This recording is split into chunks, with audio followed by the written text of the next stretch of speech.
directly contradicting the evidence at the scene that showed Kelsey was shot in her apartment.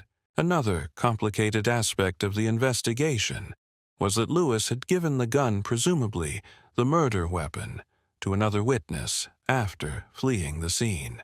This suggested he had a plan to dispose of evidence, or even intended to pin the blame on someone else.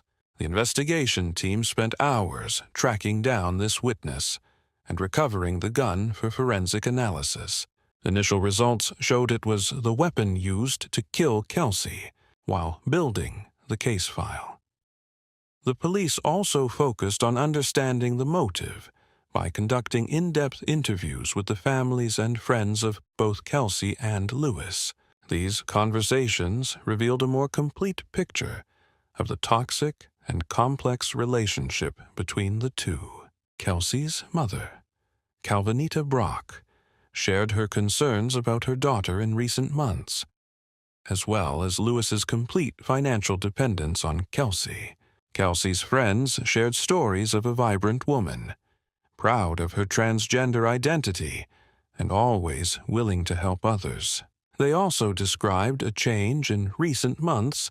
Kelsey had become less open about her personal life and seemed stressed when Lewis was mentioned.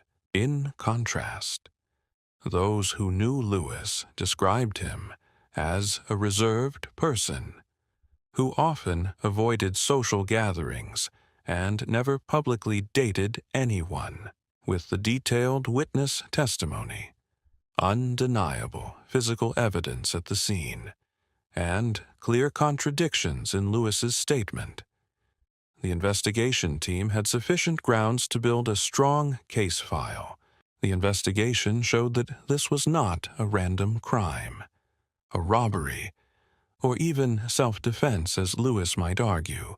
Instead, it was the tragic result of a toxic relationship that escalated into fatal violence, a premeditated murder driven by anger, shame, and a loss of control.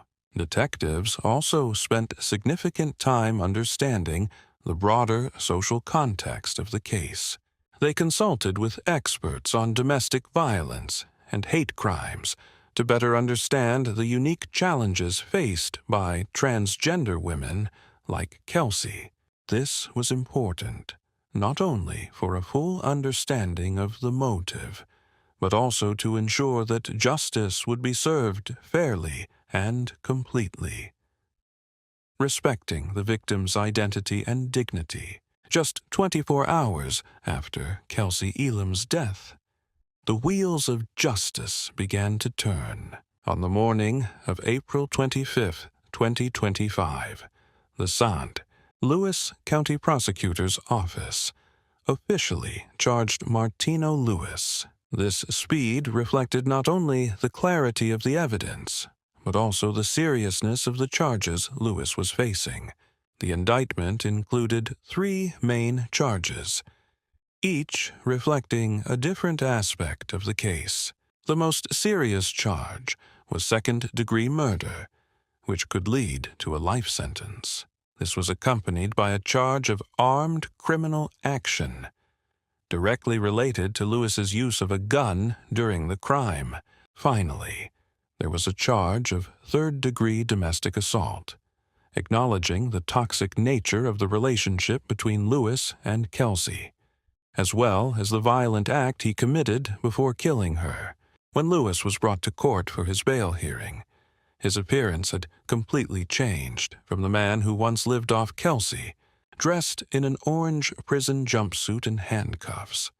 Lewis looked thin and tired after his days in custody. The court set a cash bond of $400,000, a massive figure reflecting the risk of Lewis fleeing and the threat he could pose to the community. This decision meant Lewis would remain in jail until his trial, as his family lacked the financial means to post bail. The judge noted that Lewis's attempt to conceal the truth and provide a false statement to the police showed a tendency to evade responsibility and a potential for continued danger. While Lewis sat in jail awaiting trial, his defense team faced a nearly impossible task.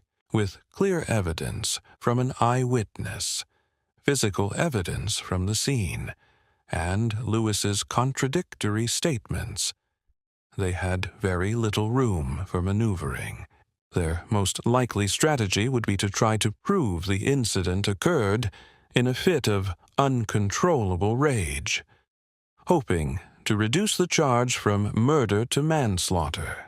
However, even this strategy faced major obstacles. Lewis's act of giving the gun to someone else after the crime showed he was lucid enough to try to dispose of evidence.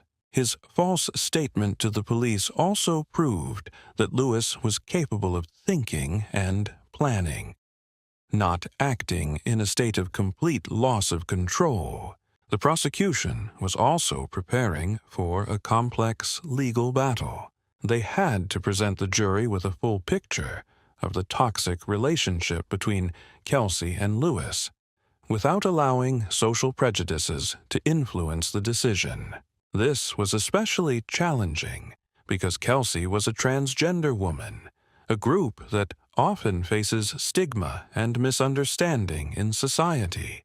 The chief prosecutor emphasized that this was not a case about gender identity, but about domestic violence and murder.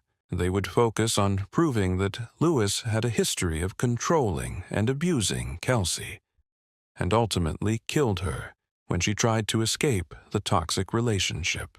Kelsey's Facebook post about her transition journey would be presented as the final motivation for Lewis's action, not as a justification for his behavior.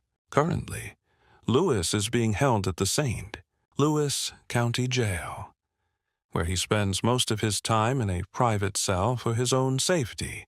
Lawyers from both sides are actively preparing for the trial, which is expected to take place in the coming months. Meanwhile, Kelsey's family and friends are grieving and waiting for justice to be served for the woman they loved.